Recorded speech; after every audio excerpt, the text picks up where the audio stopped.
പ്രിയപ്പെട്ട പ്രേക്ഷകരെ, നിലമ്പൂരിലെ നിയമസഭാ ഉപതെരഞ്ഞെടുപ്പ് എന്തിനായിരുന്നു എന്ന ഒരു ചോദ്യമാണ് ഇപ്പോൾ കേരളത്തിൽ രാഷ്ട്രീയ പ്രബുദ്ധരായ ചിലർ ഉന്നയിക്കുന്നത്.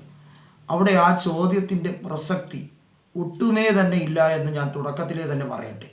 കാരണം കേവലം ഒരു കൊല്ലം മാത്രം കഷ്ടിച്ച് ബാക്കിയുള്ളപ്പോൾ നിലമ്പൂരിലെ നിയമസഭാ ഉപതെരഞ്ഞെടുപ്പ് എത്രത്തോളം പ്രാധാന്യമാണ് 2026 നിയമസഭാ തെരഞ്ഞെടുപ്പിലേക്കുള്ള ഒരു സൂചന എന്ന് കാണിക്കപ്പെടുകയാണ്.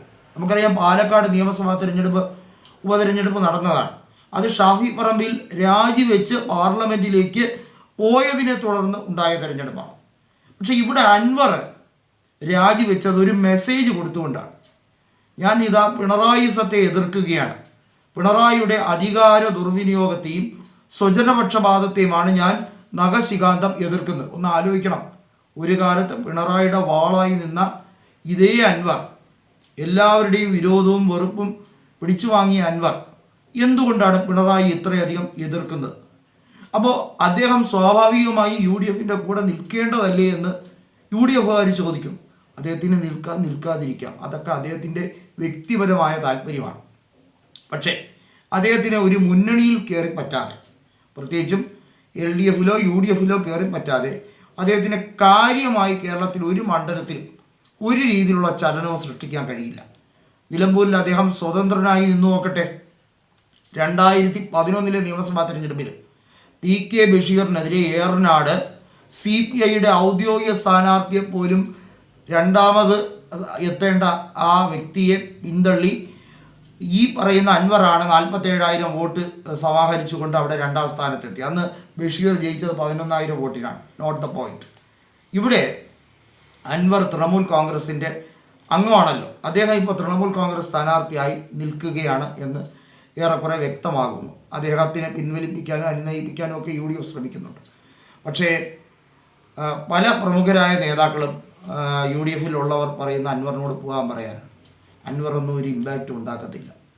അത് വളരെ പ്രസക്തിയുള്ള കാര്യമാണ്. പക്ഷേ അൻവർ പറയുന്ന ഒരു കാര്യമുണ്ട്, ഞാൻ രാജിവെച്ചത് കൊണ്ടാണല്ലോ ഇങ്ങനൊരു ഉപതെരഞ്ഞെടുപ്പ്. ശരിക്കും ഇതൊരു നെഗറ്റീവ് പബ്ലിസിറ്റിയിലേക്ക് അൻവർ സ്വയം വീണ്ടും കുഴിതുകൊണ്ടേ. അൻവർ രാജിവെച്ചത് കൊണ്ട് ഒരു തെരഞ്ഞെടുപ്പിനുണ്ടാകുന്ന ചിലവ് എത്രയാണെന്ന് മനസ്സിലാക്കണം. ഈ തെരഞ്ഞെടുപ്പ് ഉണ്ടാക്കുമ്പോൾ അതിൽ വരുന്ന ചിലവ് എന്ന് പറയുന്നത് ഒരു അസംബ്ലിയാണ്, ഒരു വാർഡല്ല. ഒരു അസംബ്ലി എന്ന് പറയുമ്പോൾ 7 ഗ്രാമപഞ്ചായത്തുകൾ ചേർന്നതാണ്. ഈ ഗ്രാമപഞ്ചായത്തുകൾ ചേർന്ന ഈ അസംബ്ലി മണ്ഡലത്തിൽ തിരഞ്ഞെടുപ്പ് എന്ന് പറഞ്ഞാൽ അത്ര എളുപ്പമുള്ള കാര്യമാണ്. ഇവിടെ ആര്യാടൻ ഷൗക്കത്തിന് മുൻതൂക്കമുള്ളത് അദ്ദേഹം UDF അംഗമായതുകൊണ്ട് തന്നെയാണ്, അദ്ദേഹം UDF സ്ഥാനാർത്ഥി ആയതുകൊണ്ട് തന്നെയാണ്. അതിലും വലിയൊരു ഇമ്പാക്റ്റ് ഉണ്ടോ എന്നാണ് KM ഷാജി പറയുന്നത്. സ്വരാജ് എന്തടിസ്ഥാനത്തിലാണ് ഇവിടെ CPIM സ്ഥാനാർത്ഥിയായി മത്സരിക്കുന്നത്? CPIM കുറേ നാളായിട്ടൊരു പഴിയുണ്ട്. എന്താണ് അതെന്ന് പറയുന്നത്?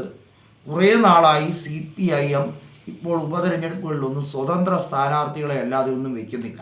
തൃക്കാക്കരയിൽ ഒരു ജോ ജോസഫ്, അതുപോലെ തന്നെ ഈ പറയുന്ന പാലക്കാട് സരിൻ.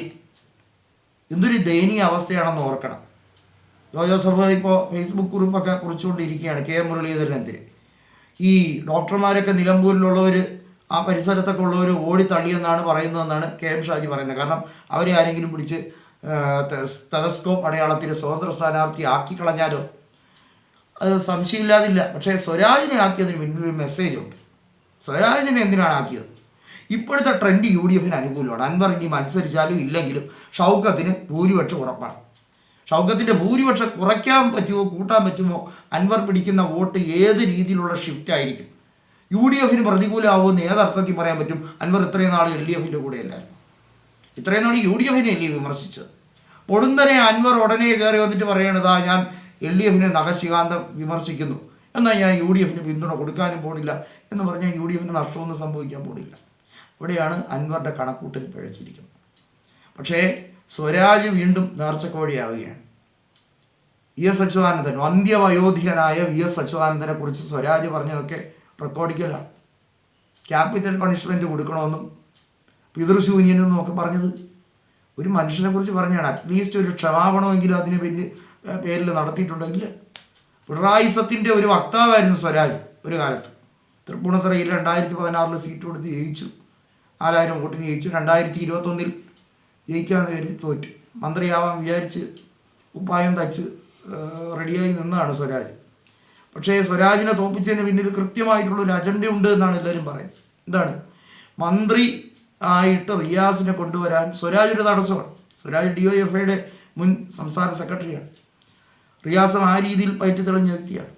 അപ്പോൾ റിയാസ്, അതായത് മരുമോനെ മുഖ്യമന്ത്രിയാക്കാനും മന്ത്രിയാക്കാനും ക്യാബിനറ്റിൽ പ്രധാനപ്പെട്ട സ്ഥാനം കൊടുക്കണമെങ്കിലും അതിന് തടസ്സം നിൽക്കുന്നത് ആരോ, X or Y, ആ ആളിനെ പിണറായി വെട്ടിയിരിക്കും. പിണറായിക്ക് ഏറ്റവും വലിയ ശത്രു CPIMകാർ തന്നെയാണ് എന്നുള്ളതിന് ഈ ഒരു സംശയമില്ല. കോൺഗ്രസ് ഒന്നുമല്ല. BJP സൗഹൃദമാണ്. കാരണം BJP ആണല്ലോ പിണറായിയെ മൂന്നാമത് ഒരു ഊഴത്തിന് ഒരു പ്രതീക്ഷ നൽകുന്നത്. BJP പരസ്യമായി പല പ്രാദേശിക നേതാക്കളും പറയുന്നത്, എന്തിനാ ഇനി മത്സരിക്കുന്നത്, പിണറായിക്ക് ഒരു ഊഴം കൂടെ എന്നിട്ട് മിണ്ടായിരിക്കാം, അപ്പോൾ കോൺഗ്രസ് തനിയെ തകർന്നോളും, പിന്നെ നമുക്ക് കളി തുടങ്ങാം എന്നൊക്കെയാണ് BJPയുടെ ഒരു പ്രത്യാശ. അവരുടെ വിശ്വാസം അവരെ രക്ഷിക്കട്ടെ. പക്ഷെ ഒരു കാര്യമുണ്ട്, BJP ഇത്തവണത്തെ തെരഞ്ഞെടുപ്പ് ബഹിഷ്കരിക്കുന്ന ഒരു നിലപാടെടുത്തിരിക്കുകയാണ്. എന്നിട്ട് CK പത്മനാഭൻ, അദ്ദേഹം CPIM വിട്ട് BJPയിൽ വന്ന് ചേർന്ന വ്യക്തിയാണല്ലോ, നല്ല പ്രായമുണ്ട്, 77 വയസ്സുണ്ട്. അദ്ദേഹം പറയുകയാണ് BJPക്ക് അങ്ങനെ മത്സരിക്കേണ്ട കാര്യമൊന്നുമില്ല, ഉപതെരഞ്ഞെടുപ്പില്ല, അതിൻ്റെ ആവശ്യമൊന്നുമില്ല എന്ന് പറഞ്ഞാൽ ആ 8,000-9,000 വോട്ട് CPMന് കിട്ടാൻ പോകുന്നു എന്ന് വ്യക്തമാക്കുന്ന ആലങ്കാരികമായി പറയുന്നതിന് തുല്യമാണ്. അതെന്തോ ആവട്ടെ. പക്ഷേ മതനിരപേക്ഷ കേരളം നിലമ്പൂരിൽ ഷൗക്കത്തിൻ്റെ കൂടെയായിരിക്കും നിൽക്കുന്നത്. ഷൗക്കത്തിൻ്റെ കഴിവുകൊണ്ടൊന്നുമല്ല. ഷൗക്കത്തിന് ആര്യാടൻ്റെ ഒരു വാക്സാമർത്ഥ്യമോ അല്ലെങ്കിൽ അദ്ദേഹത്തിൻ്റെ കർമ്മശേഷിയോ ഒന്നും ഉണ്ടെന്ന് പലരും തോന്നിയിട്ടില്ല. കോൺഗ്രസിൽ പോലും ഇതിന് അഭിപ്രായമുണ്ട്. KM ഷാജി തന്നെ പറഞ്ഞല്ലോ, ആര്യാട മുഹമ്മദിനെതിരെ ഒരുപാട് പരാമർശങ്ങൾ KM ഷാജി നടത്തിയിട്ടുണ്ട്. ലീഗിൻ്റെ ഒരു വലിയ തിരുത്തൽ ശക്തിയായി ലീഗിൽ നടക്കുന്നത് ശരിയായ നിലപാടല്ല. എന്തിനധികം ET മുഹമ്മദ് ബഷീറിനെ വരെ പരസ്യമായി വിമർശിച്ച നേതാവാണ് ആര്യാടൻ മുഹമ്മദ്. അദ്ദേഹത്തിൻ്റെ മകൻ പക്ഷേ ഇപ്പോൾ ജയിക്കും എന്നുള്ള സിറ്റുവേഷൻ ആയിരിക്കുന്നത് പിണറായിസത്തിനെതിരെയുള്ള ഫൈറ്റ് ആയതുകൊണ്ടാണ്. അവിടെ അൻവർ ശരിക്കും ചെയ്യേണ്ടത്, അൻവർ പ്രതീക്ഷ ഒന്നും ഇല്ലെങ്കിലും UDFൻ്റെ കൂടെ നിൽക്കുക എന്നുള്ള, വേറെ ഓപ്ഷനില്ല.